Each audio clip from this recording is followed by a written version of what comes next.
Nicola Sturgeon is to help the European Union steal our fish. The French government are ready to block the British goods in Calais, and the Labour Party are planning to vote for no-deal Brexit.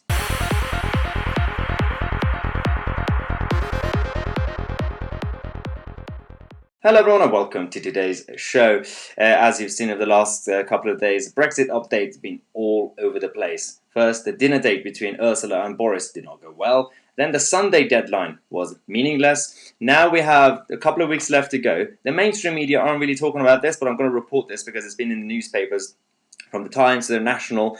Everything's kicking off and no one really seems to be caring about the whole situation. First, the National, the Scottish newspaper, is talking about how as you know, the British government have said that they would use the Royal Navy boats to protect the British waters in an event of a no-deal Brexit in case the French fishermen just decide to invade and take our fish, because that's what they said they will do. And then now, the Scottish government, the SNP and Nicola Sturgeon's gang, they've said that they're going to block the Royal Navy. They're not going to use the boats to protect the Scottish side of the UK waters.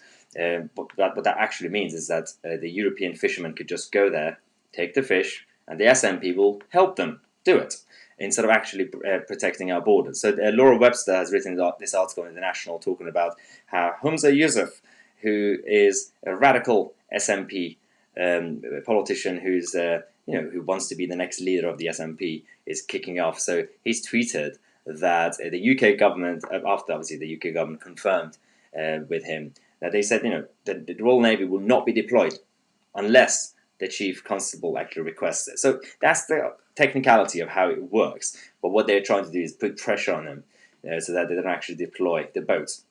Now, the Ministry of Defence have confirmed that they will make sure that the Royal Navy will protect the UK waters.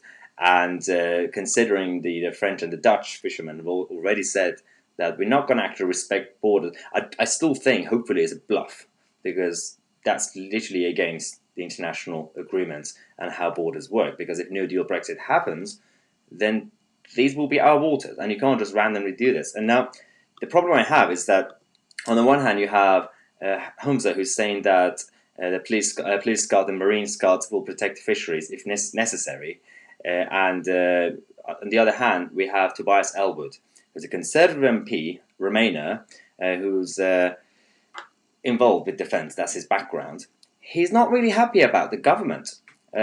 Considering he was in defence before, he's not happy about the government protecting our borders. So he's now said that we're facing these undignified prospects right now of our overstretched Royal Navy squaring up to a close NATO ally over fishing vessels' rights, when we are witnessing an increasing presence of Russian drones and everything like that.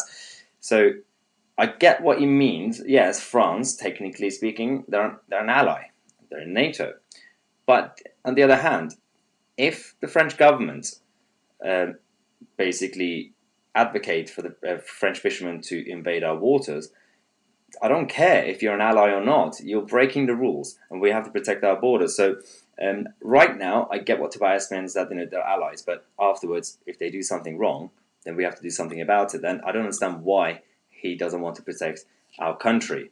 When you have a situation where there's an interview in the Express by obviously reporters who interviewed one of the Italian MEPs, who's now leaked more information about post-2016, post-referendum, when the negotiations started with Theresa May, and how the European Union used this plot to use Nicola Sturgeon and Scotland in general against Brexit, the whole negotiations. So they went to the Scottish government and they said that, we're actually advocating for Scottish independence and we want Scotland to remain in the European Union. So that fueled the whole thing. Nicola Sturgeon's government and politicians went around and said we should campaign to remain, we should campaign to rejoin now, and we're going to have Scotland as an independent country. We now discovered that that was all meaningless, and that was all just a ploy that Brussels had, according to this Italian MEP.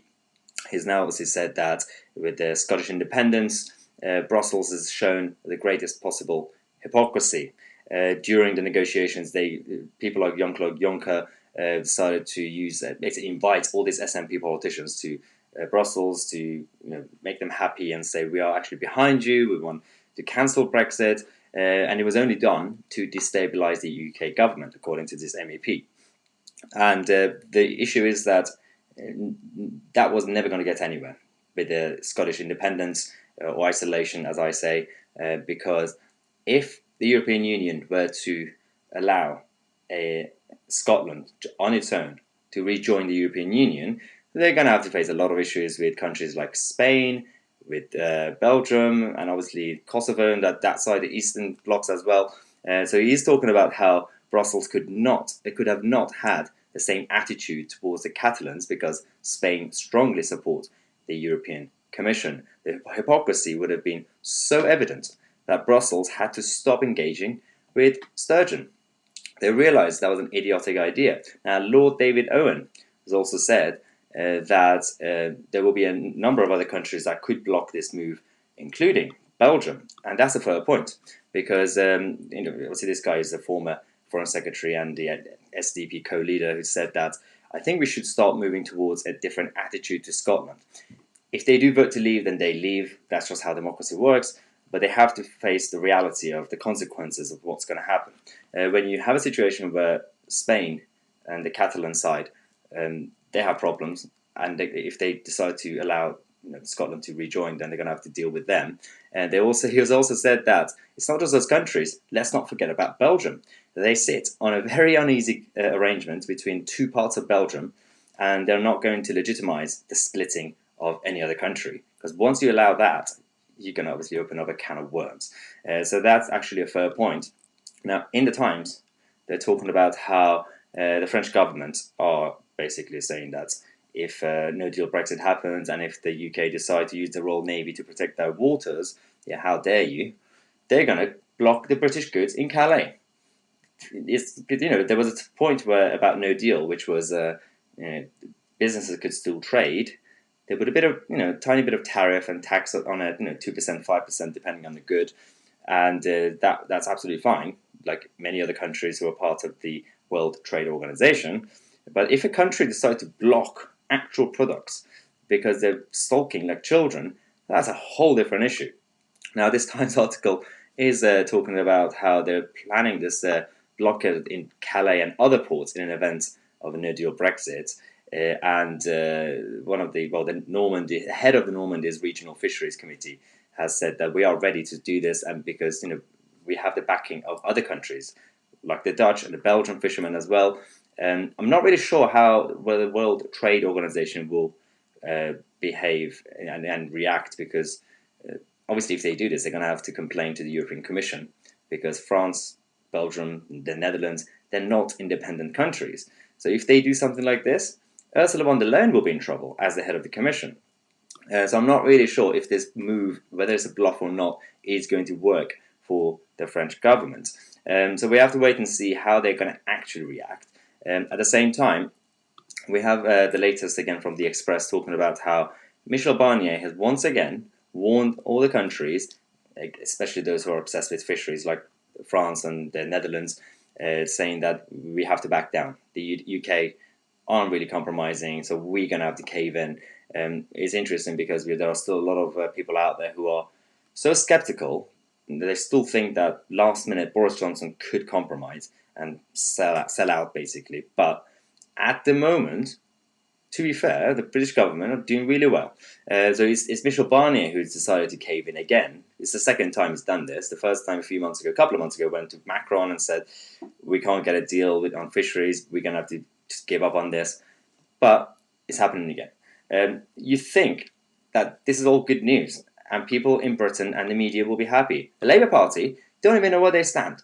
You got one of the MPs, MP for East Ham, who's talking about, he was interviewed by Julia Hartley-Brewer on Talk Radio, just like a number of other Labour politicians in the last couple of days who were asked, are you going to be voting for a deal or not? Because if they vote against a deal, they're voting for no deal. Is it a guarantee that the Labour Party, all Labour MPs, will vote for whatever deal the Prime Minister gets?